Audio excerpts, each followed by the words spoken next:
केन्दुझर जिलार खनिज क्षेत्र बड़बिल पौरांचल तथा बड़बिल थाना अंतर्गत ठाकुराणी और सडिंग बस्ती मध्य देई खनिज पदार्थ परिवहन करुवा प्रतिवाद करी निजर अभियोग धरी उभय पुरुष और महिला एक लिखित पत्र शताधिक संख्यार लोकों दस्तखत सह बड़बिल थानार द्वारस्थ होई बड़बिल थाना सम्मुख में स्लोगान देइथिले।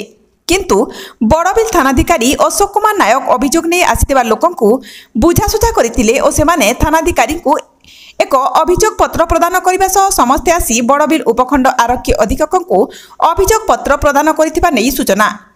किंतु जहाँकि सूचना रही विगत 2022 मसीह तत्कालीन उपजिल्लापाल तांको पत्र संख्या 6709 तारीख 28/11/22 बल बड़बिल आरक्षी अधीक्षक सह समस्त आंचलिक प्रशासन को उक्त बस्ती मध्य देई खनिज पदार्थ परिवहन गाड़ीगुड़िक जीवा आसिबा करने अवैध कहवा सह एहा उपरे रोक लगाइबाकू निर्देश देवा सह एहार रिपोर्ट दाखल पाई उक्त पत्र माध्यम आंचलिक प्रशासन को कहिथिले और एहा कार्यकारी होइथिला मध्य। किंतु परवर्ती समय रे किए और केउ परिस्थिति रे और कहा स्वार्थ रे पुणी उक्त रास्ता रे अभियान चलाचल पाई अनुमति प्रदान करिसंती ताहा तदंत सापेक्ष। एथिप्रति आंचलिक प्रशासन अधिकारी दृष्टि देई तदंत करी उचित पदक्षेप ग्रहण करिले अंचल बासिंदा माने उपकृत हेबे बोली आशा करा जाउची। केन्दुझर जिल्लारू सरोज कुमार महापात्रଙ୍କ रिपोर्ट।